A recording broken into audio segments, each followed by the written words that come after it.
Crank up the volume and get ready for real-world bird hunting by listening to the Wingmen podcast by Eastman's. Now your host, Todd Helms. Talk about being on the X. Hey guys, I got to give a big shout out to our newest partner for the Wingmen podcast, and that's Black Rifle Coffee Company. Black Rifle Coffee Company makes phenomenal products, obviously. If you're not familiar with their stuff, you can check them out. Just Google Black Rifle Coffee and they'll pop up. They recently went public, and that was a big deal for the company. Congratulations, you guys, on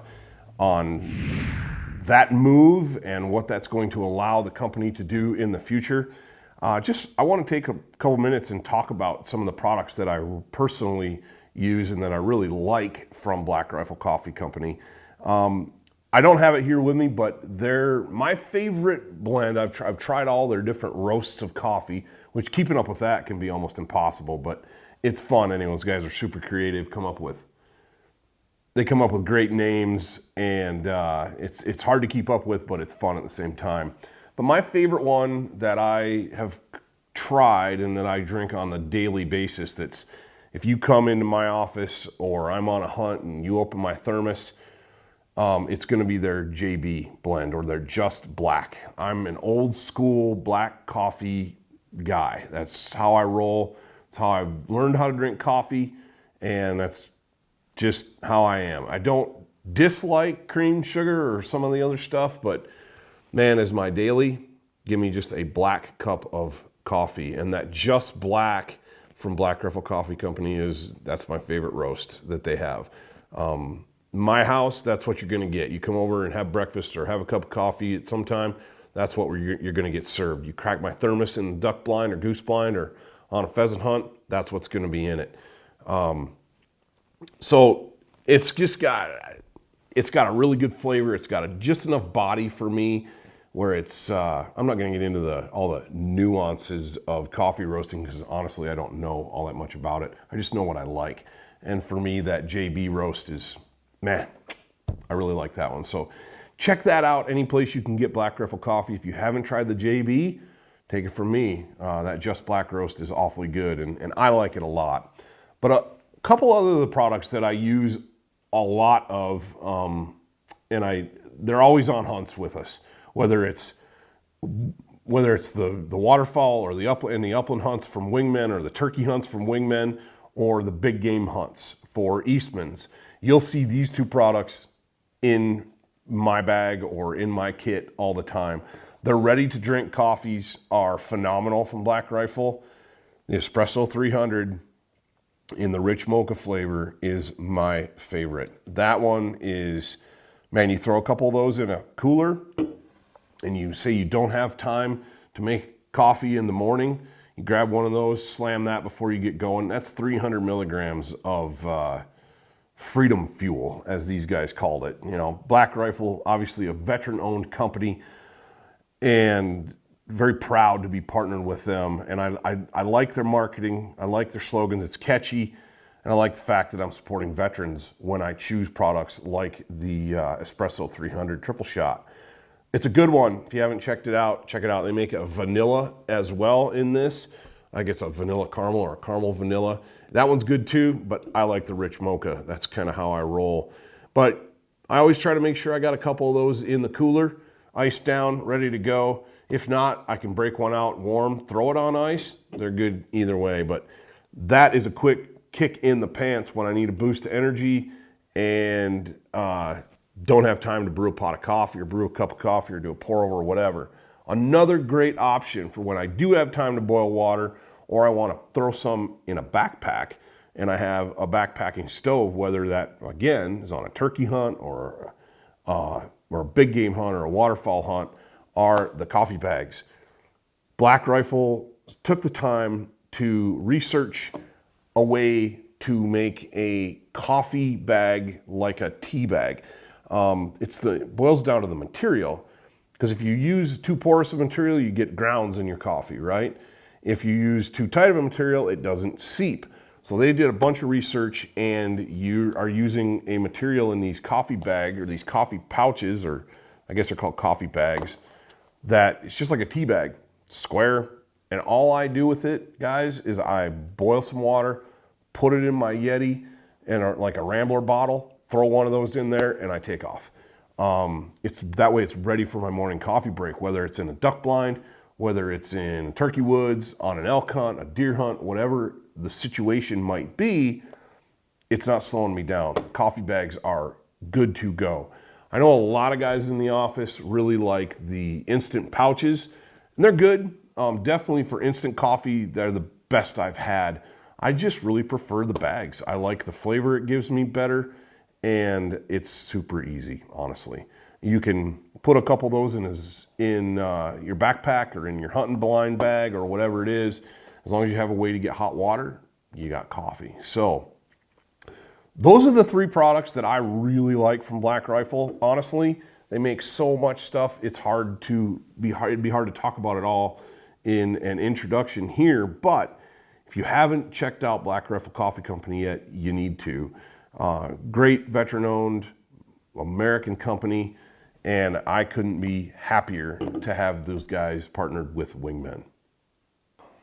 All right, so welcome to another episode of the Wingmen podcast, guys and gals. The solo on this one, I wanted to talk to you, give you an update about Hondo and where we are with his training. It is the middle of May, actually kind of towards the end of May now, and it's been a long, super busy winter filled with hunting and trade shows and just work. And I pressed pause, if you will, on Hondo's training over the course of the winter because I didn't want to get ahead of myself in the Cornerstone programming, the 52 plus programming. We are ready to move forward from week 13. At week 13, what I've been working on all winter long with Hondo is steadiness and obedience. I really, really, really wanted to dig down deep with those so that when it came time to get into the more fine-tuned training later this spring and through the summer months, that I wanted to have a really rock solid, steady base with Hondo. Took him out the other night just to throw some single marks at a local reservoir, and he was phenomenal. He did not break once, which is the first time that I've been able to throw marks for him and not have him break at least once. Usually going right into it, he'll break a little bit. But he didn't break at all the other night. In fact, I was able to sit him on place and walk away probably 70 yards and throw a single mark out into the reservoir, out into the water, and he sat and marked the entire time. I was throwing a white bumper, a big white bumper. There was a lot of glare on the water. It was even hard for me to see with the height advantage. You put Hondo at water's level, I probably should have been throwing a marker that would offer more contrast, like something orange or black might have been a good choice. Black and white, maybe. Probably should have done that, but he marks very, very well. And the couple times he did lose the bumper, he was able to kind of reposition and search and hunt and find it. And I don't think that's a bad thing necessarily in a hunting dog. And here's why I say that. I want my dog to have some autonomy. Yes, in a perfect world, I'm going to have complete control over my dog at all times, right? But we don't live in a perfect world. I don't hunt in a perfect world. If I have to send him into a cattail swamp or into a thick stand of Russian olives because a mallard went down in there or a rooster pheasant dropped in there, he's not going to be able to see me. I'm not going to be able to give him hand signals and direction. I need to be able to get him close or have him mark and then he can get himself close, and then he uses that nose to hunt. Field trial guys, hunt test guys are probably going to rail me up and down for that, and I don't really care because I'm not hunt testing Hondo. I'm not field trialing Hondo. I don't have a lot of options to do that in my neck of the woods without extensive travel. And by extensive, I mean hundreds of miles. I don't have that option. And quite frankly, with gas at $4.30 a gallon right now in Wyoming, I don't have that in my budget either. I'm a blue collar guy, everyday guy, like a lot of you. I've got a family, 3 little kids at home, mouths I have to feed, bodies I have to clothe. That money that I would spend on hunt tests is going to go to my kids and back into my family. And like I said, if I lived someplace, say in southern Michigan, where I had hunt tests that were close and I could get to them in a 30-minute drive or an hour drive, okay, that might be different. I'd probably get into those a little bit more. But out here in this part of the world that I live in, they're a long day's drive. Not a long day's drive, but they're a long drive from me. And those are the closest ones, and they go out from there. If you remember back, and I had Chad Carman on the podcast about a year ago at this time, we talked hunt test. Chad's really into hunt test. Well, Chad and his wife just had their first kid, and I'm seeing a lot of posts about the kid on social media and not so much about the dog anymore. Chad, if you're listening, man, I'm not dogging you by any means. I'm empathizing with you. Welcome to the club. Welcome to the daddy club, man. That's just the way it is. It's just the way it goes. And if you're on a budget, you got to make sacrifices somewhere. And honestly, if I got to choose between my kids and my dogs, my kids are going to get going to get picked first, no doubt. That said, please don't misunderstand me. I am not throwing anybody who likes to field trial or hunt test under the bus. It's really cool, and I applaud you for that. The stuff that I see you guys hunt testing dogs out there doing is, I think it's very relatable to hunting scenarios, and I think it's awesome. The stuff that you can do with your dogs blows my mind, and I think that's phenomenal. For me and for my purposes, I need Hondo to be, number one, a family dog that I can rely on, and that I can trust. Number two, a hunting dog. That's a very thin line of separation between number one and number two as well. Because let's face it, if all I wanted was a pet, I may not buy a lab. I may buy a German Shepherd or a Malinois or any number of breeds that would be a good pet and offer some protection to my family. Or if I just wanted pets, I might get horses. I say horses because I could use horses for hunting purposes where I live. Whatever, fish, birds, no cats. No cats. If you own cats, great, good for you. I'm not a cat guy. But with Hondo, like I said, family dog first and foremost, followed very, very, very, very closely by being a hunting dog. So it's super important because he's a family dog and he's around a lot of different people. He needs to be steady. He needs to be obedient. He needs to come when he's called. He needs to sit on command. He needs to heel, and he needs to do those things incredibly steadily. I threw 2 LY words at you in one sentence there, sorry, but he needs to be super steady. I can't have him barging through a door and knocking down a little old lady, knocking down grandma or an aunt or whomever that might be, because he just can't. He's got to know his place and he's got to be steady. I worked really hard with Hondo to have the kids being able to handle him as well, and he does pretty well letting the kids handle him. What I mean by that is the kids feed him. It's my 2 daughters' responsibilities to feed him. My youngest does it in the morning, and my oldest does it when she gets home from school. And they know the commands. He has to sit. He has to wait his turn until he's released on command. I've been doing that for years with Mackinaw. It's steadiness. That's a simple steadiness drill that I know for a fact translates into steadiness in the field as well. But with Hondo, it was really important that my kids be able to control him as well as my wife and I. And so they've been feeding him right from the start.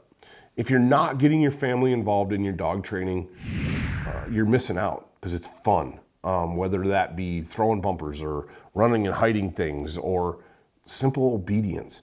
Your dog needs to know that he's or she's third in line behind your spouse and your kids. If they don't, you're going to have problems. You're going to have a struggle. And it's not good for the dog. It's not good for you or your kids either. I'm not saying that my house is perfect, but what I'm saying is we've strived extremely hard to make that happen, that Hondo knows where he fits in, and that a big part of that comes from letting the kids feed him and being his boss. And the end result is he listens to them. He comes to them when they call him. He sits when they tell him to sit. He stays pretty good when they tell him to stay. He's still a pup. I look at Hondo and he's just over a year old. And that equates to about a 12 or 14-year-old kid, 12 or 14-year-old boy. There's a lot of energy bound up in that hide. And it shows when we train. Shows around the house. We don't get him enough exercise. He's a handful. That's okay. Barton Ramsey said something the other day in a social media post that really, really resonated with me. And it might even been in a comment on someone else's post. And Barton, if you're listening, man, just know that it's wisdom like this that made me seek you out as a breeder in the first place. Barton said that to expect a Labrador Retriever, or any dog for that matter, at a year, even 2 years, to have an off switch, that's a variable expectation. It's going to look different for different dogs. Sure, some dogs, when they're in the house, boom, they're laying down, they're on their bed, they're taking a nap. Some of them even at a year old. Cool, good, awesome. That's not Hondo, and that wasn't Mackinac when he was that age. They were controllable, they were pleasant to be around, they had their place, and they went to it and stayed there. But a flat-out off switch where they go from high-order energy to taking a nap in 5 minutes, that's fairly rare in young dogs. And if you're expecting that out of just about any dog breed, but especially in my experience, Labradors, you're going to be disappointed. Give that dog some grace. It's a kid. Think about it, for you guys out there, think about where you were at age 12 or 14, where your brain was. Could you focus for more than 10 minutes? Probably not. Did you sit still very well? Probably not. Well, your dog's kind of in the same boat. Lots of exercise, lots of attention, work to do. Give him a purpose. That's the other thing that I've worked with Hondo at all winter long, is giving him a purpose. Hondo understood very quickly that his purpose was to retrieve. His purpose was to hunt and find things and bring them to me. And that goes from everything from hiding things around the house to throwing little marks in the backyard to getting him out and having him out in the field as well as much as possible. But he needed to have a purpose. I wanted Hondo to understand that he had a job to do, whether that be training or around the house, whatever. He had purpose. And that's important for me to have in a dog, because if I have a dog that doesn't really know what it's about, in my experience, that you're not going to get the most out of that dog, and that dog is not going to get the most out of itself. It equates very directly with Hondo in his training. The whistle comes out, the bumper comes out, you guys with older dogs, you get your hunting vest out, you get your shotgun out, and boom, they're right there, and they're like, they know that's their purpose.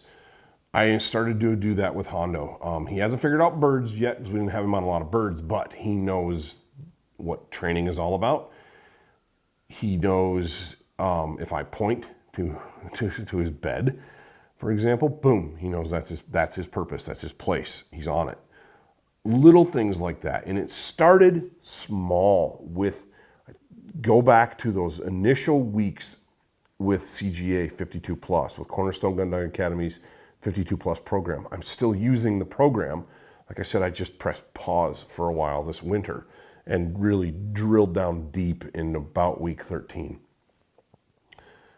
But the initial weeks of that program set the stage for the success that I'm experiencing with Hondo now. Yes, breeding and socialization played an enormous part in that as well. But CGA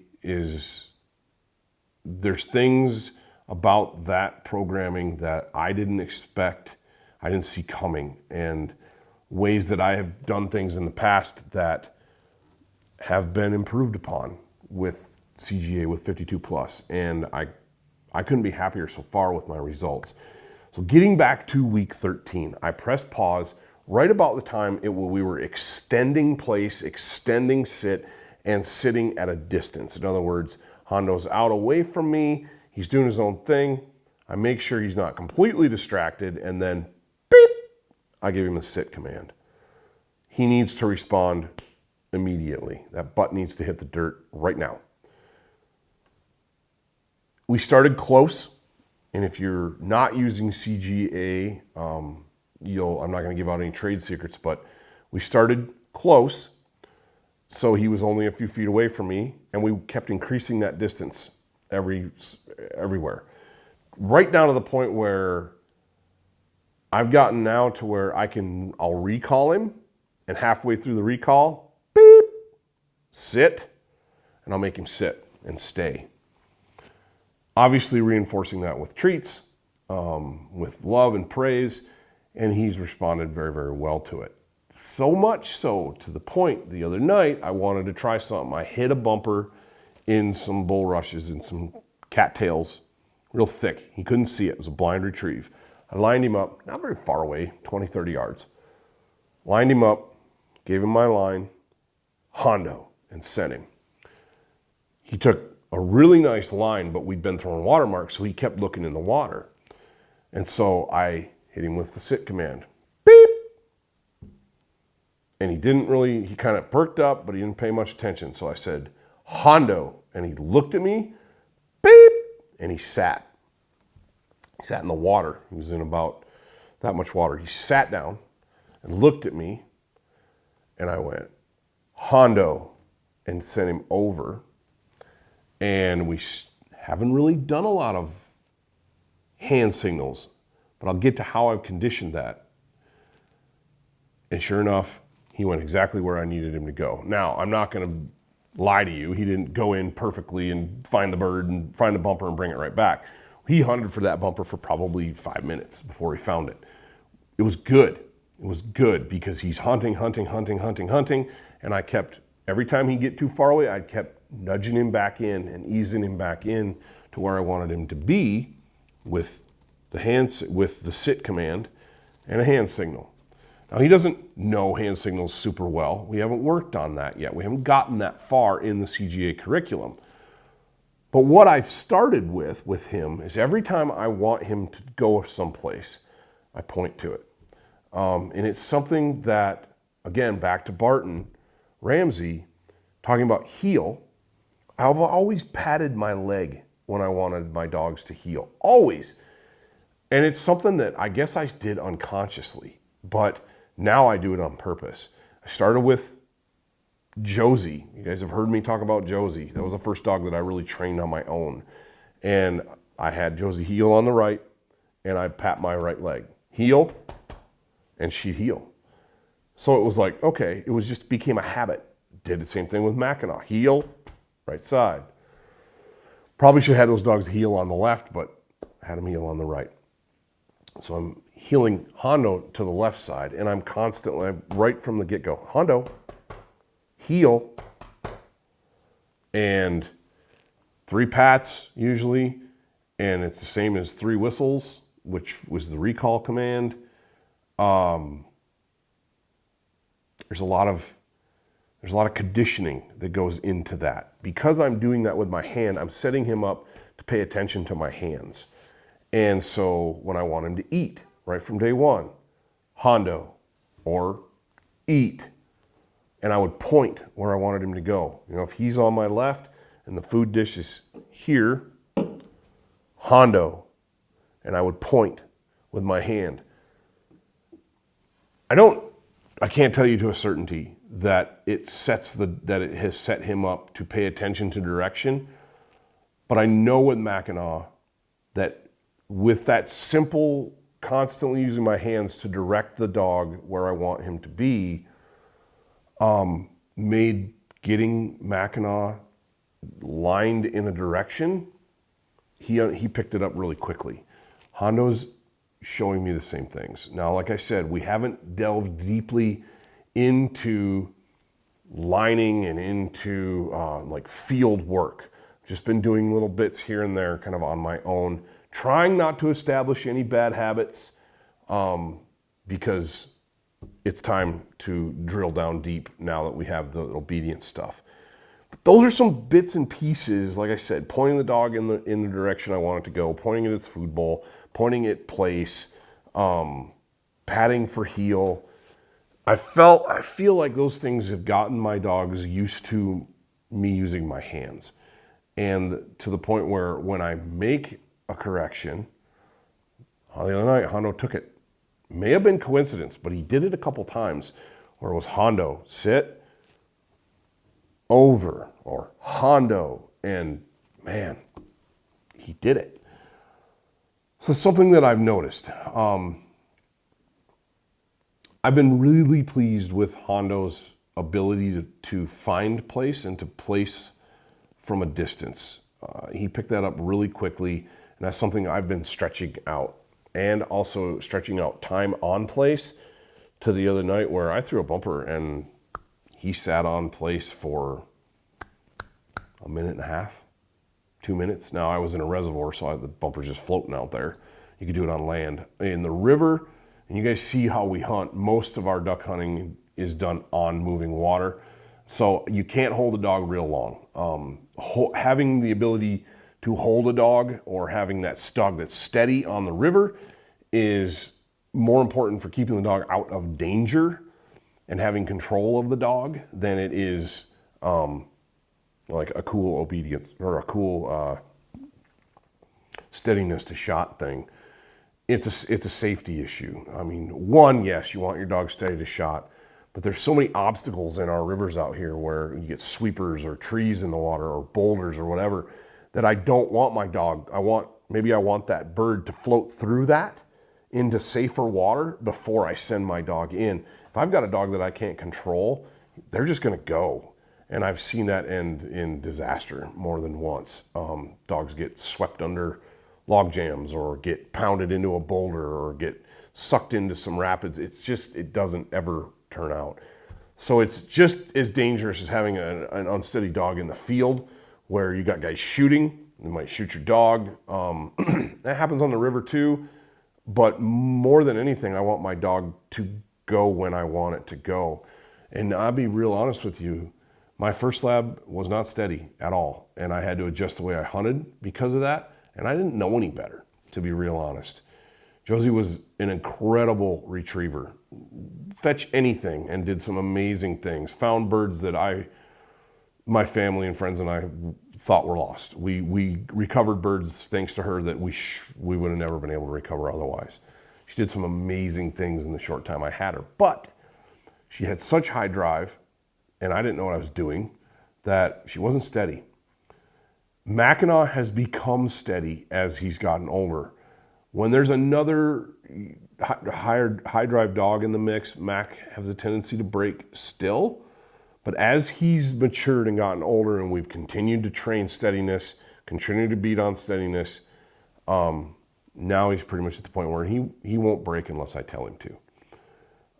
You've probably seen in some of our earlier videos, Mackinac was 4 years younger where he's breaking, especially in dry field hunts.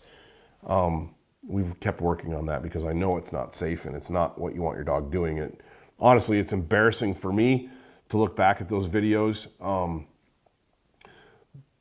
But I was also hunting with groups of guys that understood you don't shoot low because there might be a dog there. And so if you do, I guess,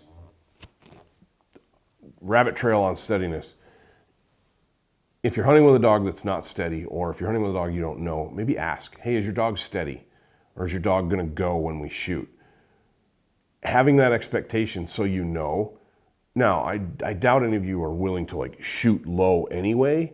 Rule of thumb is there's sky or there's air under your birds, right? For the most part. But again, you gotta mop up cripples, whatever.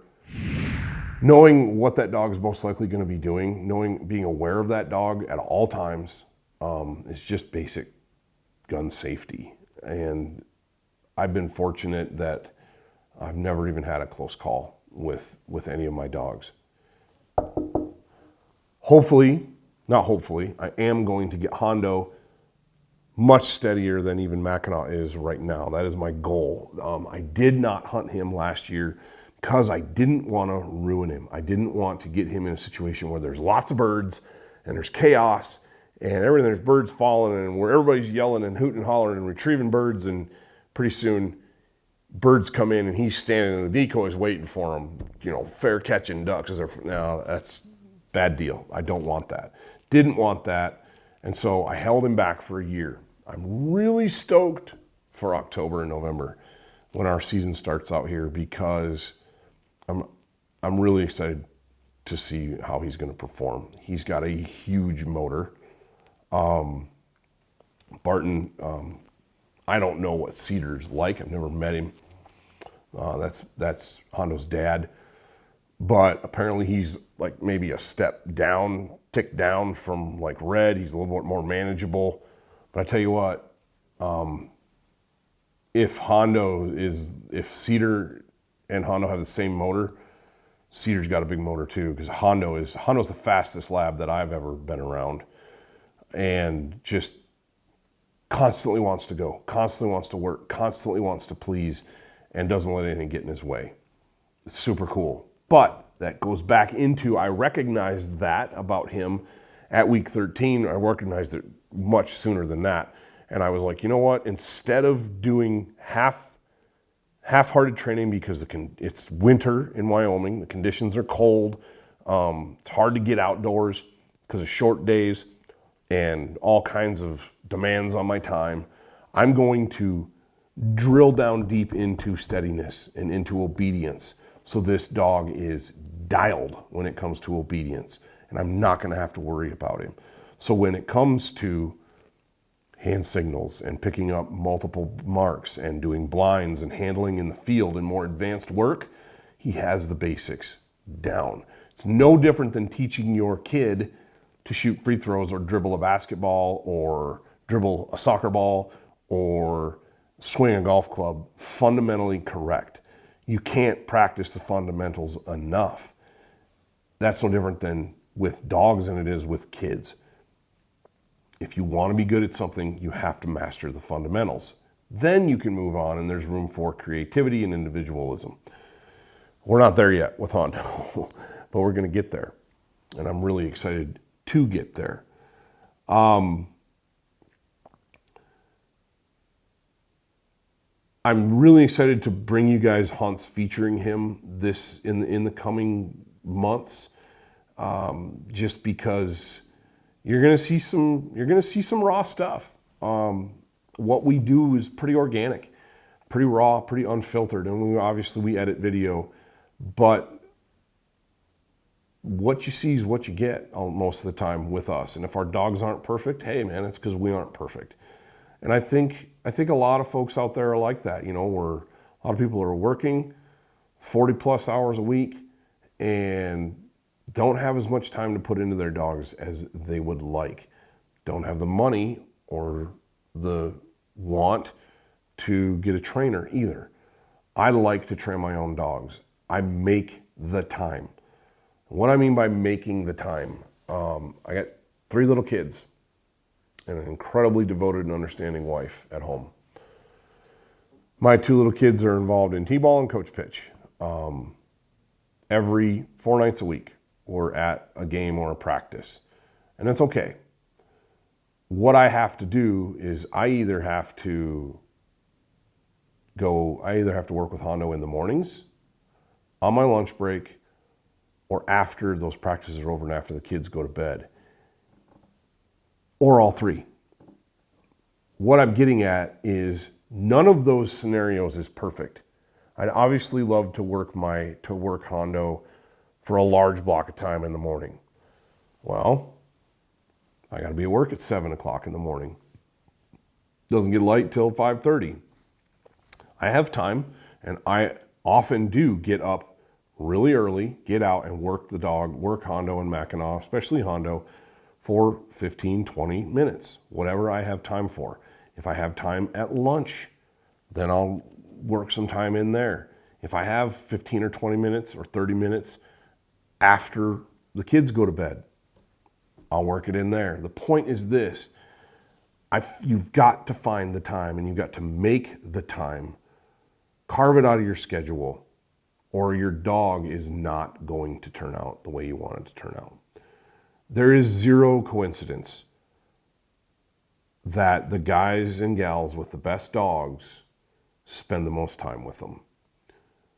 There's no substitute for that. And I'm probably, it may sound like, oh, Todd, yeah, that's obvious. But I see it so many times. I've seen it with Mackinac the entire time I've had him. Man, that dog's so good. Must be nice to have a good dog. He does everything that you want him to do. And trust me, Mac's not perfect. Like I said, you guys have seen the videos. He's not perfect. But he's pretty good. And there was a lot of time taken. It didn't just happen. You've got to put the work in. If you're starting from zero, look at a program like Cornerstone Gun Dog Academy. There's resources out there, and that's just one. Cornerstone's been great for me, but there are other resources as well that if you don't want to use that, or you want to use a book, or you want to use DVDs, or DVDs ancient, right? My point is this, there are more resources available to you, including YouTube videos and free content out there that is right at your fingertips. There's no excuse, is what I'm getting at. I would highly recommend Cornerstone Gun Dog Academy, especially if you are a first-time dog trainer. You're going to do this for the very first time. It is easy. It is step by step, and as long as you follow it and you are consistent, it's really a can't-miss product. So that's my plug on Cornerstone. I know I've plugged it before in the past. I know you guys that are professional dog trainers are probably, yeah, or whatever, that's too basic, or whatever. That's your opinion. That's okay. I wanted to try Cornerstone Gun Dog Academy, and that programming is awesome for, like I said, especially the beginning dog trainer like myself. I've trained 4 labs now. I'm 44 years old, and I've trained 4 labs, 3 that were my own, and they've all turned out pretty good. But I do not consider myself an expert dog trainer by any stretch. I just had lots of time on my hands and kind of lucked out. I didn't want to leave Hondo to chance. I wanted the right resources, and so I nailed down some programming, and I have devoted the time to it. Like I said, I knew that between weather conditions and time, I didn't want to progress any further than where I was when I pressed pause with Hondo, because I didn't want to get half-ass with this, for lack of a better term. I wanted it to be right. And so I'm taking my time, and I'm going slow with this. Again, guys probably find fault with me for some of that. You should have kept on. You should have made the time. You should have found the way. Well, it didn't happen that way. And so this is where I'm at. If you find yourself in the same boat, don't beat yourself up. You've got time, especially if your dog is young. You've got time. Keep working, keep training, keep grinding. You guys have seen Scott Reekers, one of the guys here in the office, and his lab, Ace. Ace is garage sale dog out of some sold brought him home out of somebody's garage, didn't know anything about him, right? And Scott has put so much time, has invested blood, sweat, and tears into that dog. And last season, we hunted with Ace a little bit to help an aging Mackinaw out, and he did just fine. Is he the best retriever I've ever seen? Not by a long stretch, and Scott wouldn't argue that he is. But the progression that I've seen that dog make and Scott make, as going from really very inexperienced to having a dog that's serviceable, gets the job done. Ace, he doesn't lose birds. He goes and gets them. That's a feather in Scott's cap. That's really a testament to the drive and the vision that I'm going to get this dog to his best potential. And for what he is, Ace has done really well. And he's at a point now where Scott has a serviceable duck dog. He's not going to win style points. He's not going to win any hunt tests. But if Scott could take him out, and he's going to get birds out of the river for him. And that's, at the end of the day, that's what Scott needs him to do. And it's worked. And it's been a lot of work and quite a bit of time involved in that. So the point with that is, if you, like I said, if you're finding yourself, oh man, I don't have the time, I don't have as much time as I'd like, or I'm behind with this, don't get discouraged. Pick it back up.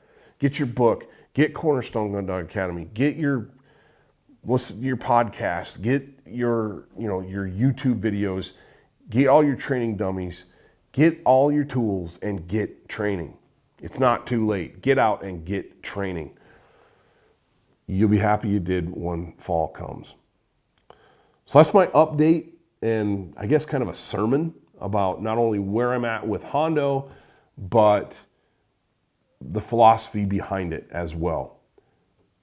Did I plan to press pause at week 13 or week 14? No. I planned on keeping right going. But life happens. And I did not I had to punt a little bit with Hondo, and I feel like I made the right call in that I didn't want to push him into stuff he wasn't ready for and develop some sloppiness or some bad habits. And so where we're at with him, I'm very happy with, and I feel like I can start now this spring and summer and dive into the rest of 52 plus, and we're going to crush it. And I hope that you guys are out crushing it too, and that, as Barton coined a long time ago, you hashtag build from here. Pretty cool deal. So get out, get training. Turkey season's over. Take the family fishing. Happy Memorial Day weekend, everybody. And don't forget what Memorial Day weekend's all about. Remember the fallen. Remember what has made our country great, and that is memorialized. That is the men and women who have paid the ultimate sacrifice for all of the freedoms that we enjoy. And that's what this weekend is about. This weekend is about remembering those folks, those men and women, those folks who paid it all so that we can go barbecue ribs and drink beer or some Black Rifle coffee over the course of the weekend. So happy Memorial Day weekend, everybody. Have a good one. Until next time, we'll see you in the field.